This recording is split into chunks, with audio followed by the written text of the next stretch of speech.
Despite the fact that The Vampire Diaries is a show that was ostensibly created for girls and young women, the show undeniably seems to lack a certain level of respect or basic interest in its female characters. And while every single significant female character demonstrates that misogynistic point of view in one way or another, one of the most unique, distinct, and apparent instances of The Vampire Diaries' sexism is on peak display with one of its leading female characters, Bonnie Bennett. Bonnie obviously occupies a particularly interesting role in the series because she's the only Black leading character. And it's also hard to miss that the Vampire Diaries universe has a pretty apparent issue with its non-white characters as well. The race problem on TVD expresses itself in a few different, extremely blatant ways. The most obvious issue with people of color on the Vampire Diaries is that those who are actually POC within the narrative itself are typically pushed to the sidelines and relegated to supporting players at best. But there's also an issue with presenting POC performers who are white passing as white characters. None of the POC characters in the Vampire Diaries get very good treatment, but the series seems to be exceptionally problematic when it comes to its presentation of Black characters. While Black people arguably get more representation than any other non-white characters in this fictional world, they are almost all outrageously attractive, extremely light-skinned, and conveniently lacking in any emotional needs or inner life that needs to be addressed within the narrative. They're seemingly designed to show up, perform whatever service is necessary, and once again fade into the background if not just be killed off entirely. This is a problem with every Black character, but given that Bonnie is the most significant and prominent in the series, it comes as no surprise that she was affected the most intensely by these biases. It's one thing to be a Black character, it's one thing to be a female character, but being a Black female character in the TVD universe is exceptionally crippling. But how exactly did the Misogynoir of The Vampire Diaries completely neutralize Bonnie Bennett as a character? Bonnie was mistreated, dismissed, and outright ignored in many big and small ways throughout the course of the show. But a lot of that treatment can be pretty easily sorted into a few categorizations. The Vampire Diaries went through a pretty seismic shift from the start of the show to the end, but it has always been a series that falls primarily into two genres: the supernatural thriller genre and the romance genre. The show pretty clearly transformed from a show that was firstly a supernatural story with a romantic subgenre into an almost entirely romantic story with a supernatural backdrop. But it's safe to say that the vast majority of the plotlines were either focused on magic or love. And it's not particularly difficult to see how Bonnie was forcibly excluded from a predominant storyline in each genre, even when it made absolutely no sense. Bonnie was a completely inexperienced witch at the start of TVD, so her cluelessness and powerlessness made a certain amount of sense at that point. But by the end of season 2 at the very latest, it seems fully established that she is one of the most powerful living witches in the world. And for the bulk of the series, it's plainly acknowledged that she's one of the most powerful witches who ever lived. Which is exactly why Bonnie's position in the narrative is baffling. In quite a few instances, Bonnie's magical abilities seem to be somewhat inconsistent. At least in the sense that, if she can solve some of the biggest problems that the Mystic Falls gang is confronted with, then it's very odd that she can't solve the others. And while plenty of characters in TVD are occasionally used as plot devices rather than characters, Bonnie seems to be the one who is specifically designed to show up, fix what needs fixing, and then become set dressing when she's no longer necessary as the mystical solution to every unsolvable issue. And this is actually a significant problem with the witches at large. But of course, it's most recognizable with Bonnie because she's the most prominent witch. While not all witches are women of color, it seems like they are far more represented in that faction of the magical world than in any other.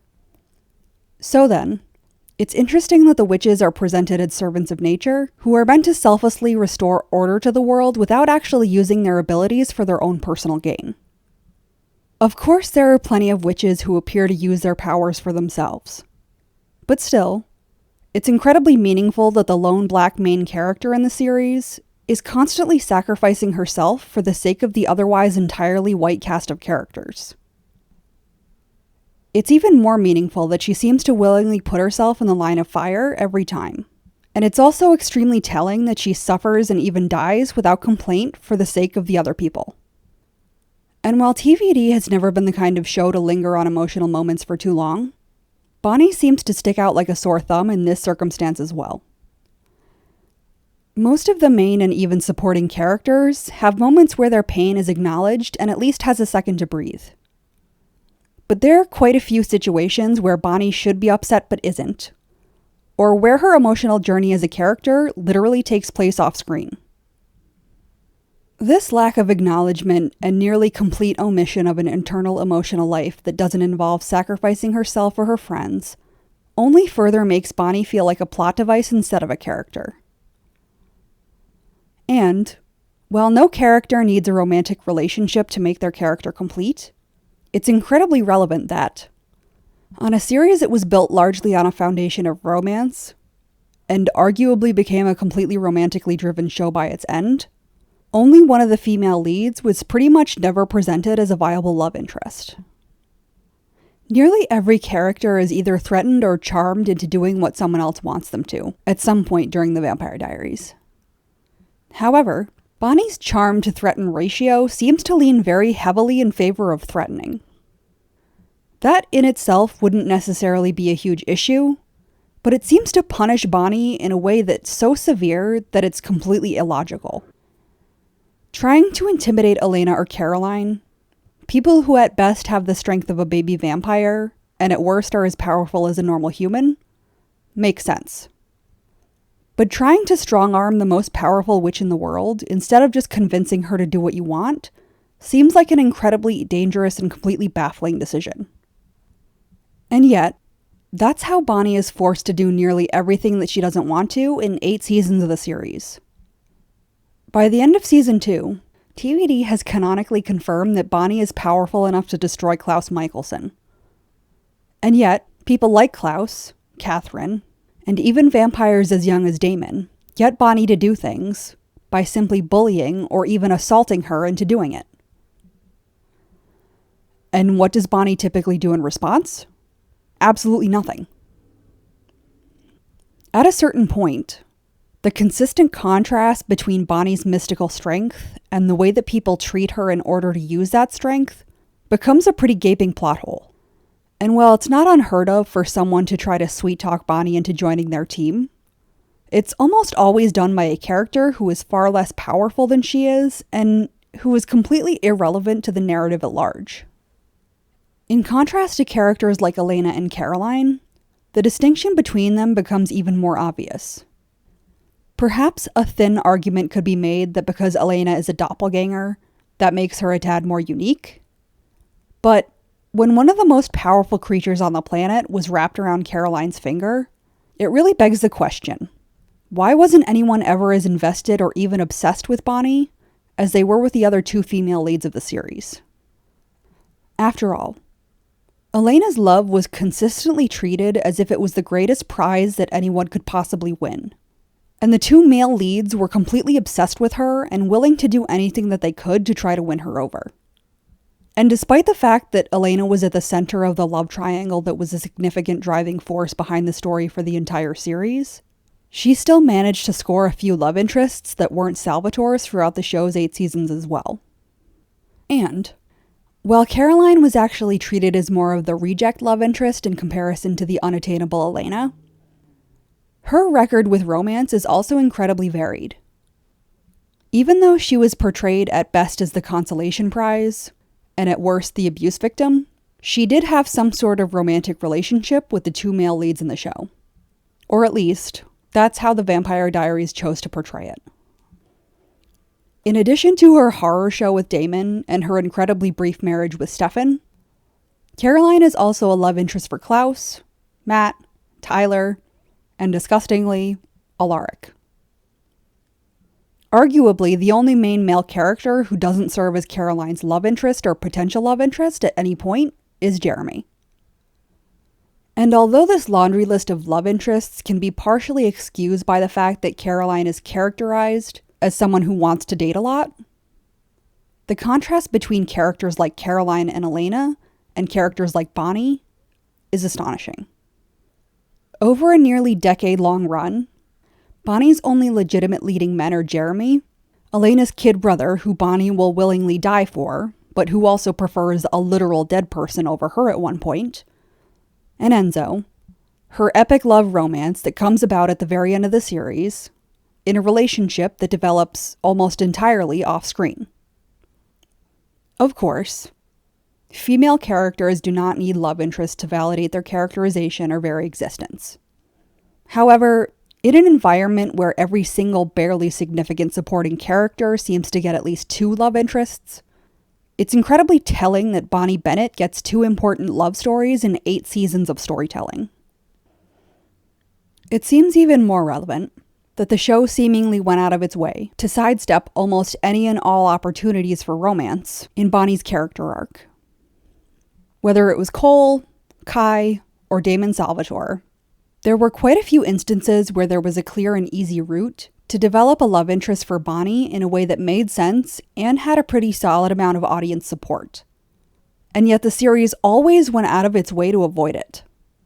In stark contrast, Caroline is still seen as a viable option for a burgeoning love story when she's pregnant. And Elena is an acceptable love interest when she's literally unconscious. In a series that began with romance as its secondary genre, and that evolved into a romance series with a supernatural backdrop, Bonnie is supposedly not as appealing of a love interest as Elena and Caroline, regardless of any circumstances, no matter how insane. If these issues existed in a vacuum, then they might be excusable. But considering how poorly the Vampire Diaries treated its female characters and black characters, it's pretty much impossible to avoid the reality that Bonnie Bennett's entire character arc was likely hamstrung by the fact that she was a black girl. In any reasonable circumstances, Bonnie would have arguably been at the center of every single supernatural storyline, and she logically would have been a far more appealing love interest to any powerful characters in the series. But instead, she spent the vast majority of her screen time with her inner characterization ignored, her personal development unexplored, and serving as little more than a glorified deus ex machina who didn't even want her friends to bother mourning her when she literally sacrificed her life for them. Representation was always an issue in the Vampire Diaries universe, and unfortunately it seems like Bonnie was the definition of their token black character.